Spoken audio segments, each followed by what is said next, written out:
CPMന്റെ കൊല്ലത്തു നടന്ന സംസ്ഥാന സമ്മേളനത്തിന് ശേഷം പിണറായി വിജയൻ എന്ന നേതാവിന്റെ ഭാവി എന്ത്, അല്ലെങ്കിൽ പിണറായി വിജയൻ വീണ്ടും മുഖ്യമന്ത്രിയാകുമോ എന്ന ചോദ്യങ്ങൾ അവശേഷിക്കുന്നു. സംസ്ഥാന സമ്മേളനത്തിൽ പിണറായി തന്നെ ഇക്കാര്യം വ്യക്തമാക്കി. ഇനി മുഖ്യമന്ത്രിയാകാൻ താനില്ല എന്ന് അദ്ദേഹം അസന്നിഗ്ധമായി പറഞ്ഞു. മുഖ്യമന്ത്രിയാകാൻ താനില്ലെങ്കിലും മുന്നണിയെ താൻ നയിക്കുമെന്നും അദ്ദേഹം പറഞ്ഞു. കൊല്ലത്ത് നടന്ന CPMന്റെ സംസ്ഥാന സമ്മേളനത്തിന് ശേഷം പിണറായി വിജയൻ കൂടുതൽ കരുത്താർജിക്കുന്ന കാഴ്ചയാണ് കാണുന്നത്. പിണറായി വിജയൻ അമരത്ത് ഉണ്ടായാൽ മാത്രമേ LDFന് എണ്ണയിട്ട യന്ത്രം പോലെ പ്രവർത്തിക്കാൻ കഴിയൂ. അതുകൊണ്ടാകാം അദ്ദേഹം പറഞ്ഞത് ഇടതുമുന്നണിയെ നയിക്കാൻ താനുണ്ടാകും, മുഖ്യമന്ത്രിയാകാൻ താനില്ല എന്ന്. എങ്കിൽ പിന്നെ ആരാണ് മുഖ്യമന്ത്രി? ആ ചോദ്യം അവശേഷിക്കുന്നു. കേരളത്തിലെ പൊതുവിടങ്ങളിൽ അത് ചർച്ച ചെയ്യുന്നു. ഇടതുപക്ഷ വിരുദ്ധരായ സൈബർ ഇടങ്ങളും ഇടതുപക്ഷ വിരുദ്ധരായ മുഖ്യധാരാ ചാനലുകളും മുഹമ്മദ് റിയാസ് മുഖ്യമന്ത്രിയാകുമെന്ന കള്ളത്തരം വിളിച്ചു പറയുന്നു. മുഹമ്മദ് റിയാസ് മുഖ്യമന്ത്രിയാകില്ല എന്ന് അരിയാഹാരം കഴിക്കുന്നവർക്ക് അറിയാം. മുഹമ്മദ് റിയാസ് സംസ്ഥാന സെക്രട്ടേറിയറ്റ് അംഗമാണ്. അപ്പോൾ പിന്നെ ആരാകും LDFിലെ അടുത്ത മുഖ്യമന്ത്രി?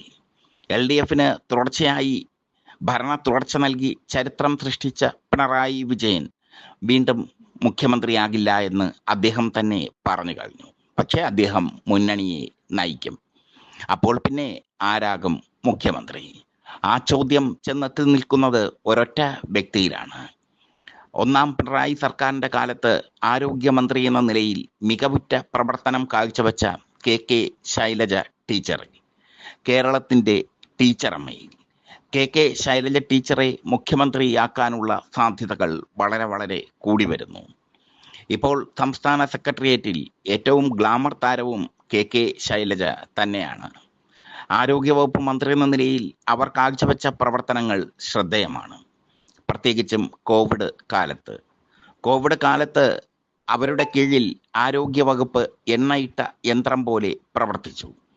അവരുടെ കീഴിൽ ആരോഗ്യവകുപ്പ് നടത്തിയ ആ പ്രവർത്തനമാണ് രണ്ടാം പിണറായി സർക്കാരിന് വഴിയൊരുക്കിയത്.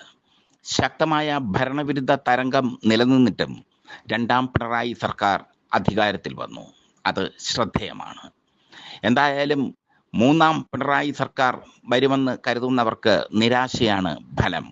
കാരണം ഇനി മുഖ്യമന്ത്രിയാകില്ല എന്ന് പിണറായി പറഞ്ഞു കഴിഞ്ഞു. പാർട്ടിയിലുള്ള അസ്വാരസ്യങ്ങൾ കൊല്ലം സമ്മേളനം കഴിഞ്ഞതോടെ തീർന്നു. പത്മകുമാറൊക്കെ കലാപക്കൊടി ഉയർത്തിയെങ്കിലും സുകന്യയൊക്കെ പ്രതിഷേധിച്ചെങ്കിലും അവരെയൊക്കെ ശാന്തരാക്കാൻ CPMന് കഴിഞ്ഞു എന്നുള്ളത് ശ്രദ്ധേയമാണ്. ഈ സാഹചര്യത്തിൽ അടുത്ത മുഖ്യമന്ത്രി സ്ഥാനാർത്ഥിയായി KK ശൈലജയെ തന്നെ അവരോധിക്കാനുള്ള ശ്രമത്തിലാണ് CPM.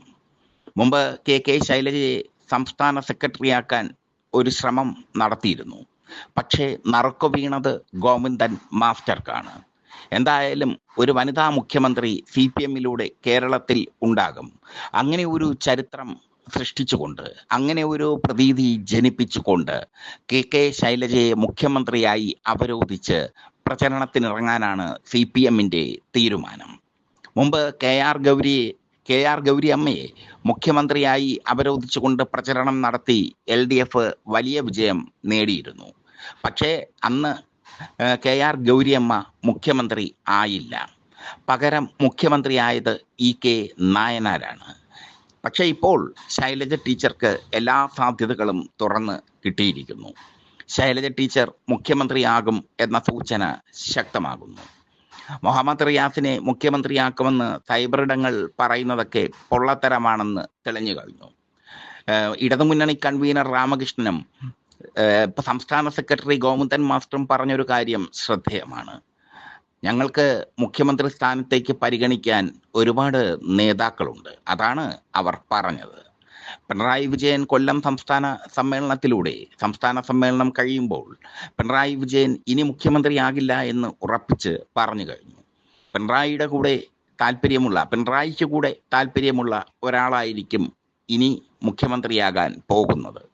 അതുകൊണ്ട് തന്നെ കെ ശൈലജ ടീച്ചർക്ക് നറുക്ക് വീഴാനുള്ള സാധ്യത വളരെ കൂടുന്നു.